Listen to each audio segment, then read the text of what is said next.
অবশেষে কিন্তু চলে এলো সেই দিনটা, যেই দিন আমাদের গ্রাম সহ আরও ৬-৭টা গ্রাম নিয়ে আমাদের এই মায়ের পুজো হয়।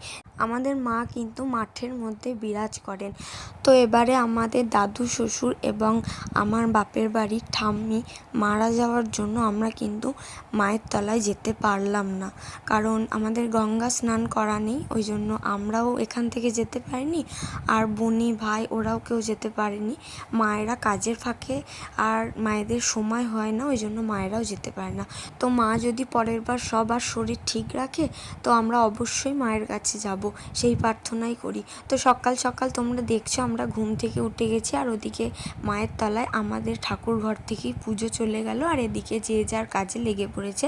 আমি এদিকে স্নান টান করে একদম বসে পড়েছি কিছু মাকে হেল্প করতে। প্রথমে টমেটো কেটে দিলাম, আর ওদিকে মায়েরা রান্না বান্না করছে, বুনি পনির কাটছে, দেখলে ভিডিওতে। আর এদিকে আমি সবাইকে খেতে দিয়ে দিচ্ছি, তারপর নিজেরাও খেয়ে নিলাম। আর এদিকে নিয়ে নিচ্ছি আইসক্রিম, অনেক দিন পর এই আইসক্রিমটা খেলাম। তারপর মা কিছু রান্না করার পর আমি এদিকে করছি পটলের তরকারিটা। পটলের তরকারি করার পর দেখছি ভাতটা হয়ে গেছে, তো ভাতটা আমি ঘরে রাখছি। আর এবারে না শ্বশুর শাশুড়ি কিছু সমস্যার জন্য আসতে পারেনি, আর এদিকে দেখছি মামাও চলে এসেছে। আজ দুপুরের মেনু কিন্তু একদম নিরামিষ ছিল। ছিল যে সাদা ভাত, পটল আলুর তরকারি, আর ছিল মুগের ডাল।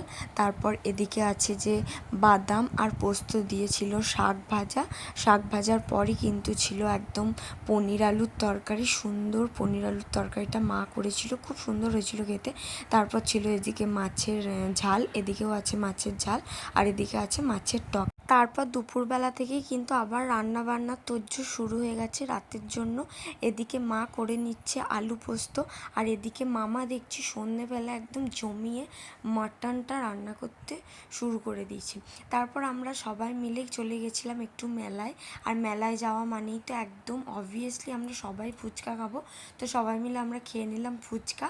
তারপর একটু মেলায় ঘোরাঘুরি করার পর চলে এলাম বাড়ির কাছে। বাড়ির কাছে এসে কিছুক্ষণ বসার পর খেলাম মেলার জিলাপি। তারপর রাত হয়ে গেল, সবাই খেতে বসে পড়লো। তো আজকের ভ্লগটা এতটুকুই, দেখা হচ্ছে নেক্সট একটা ভ্লগে, বাই।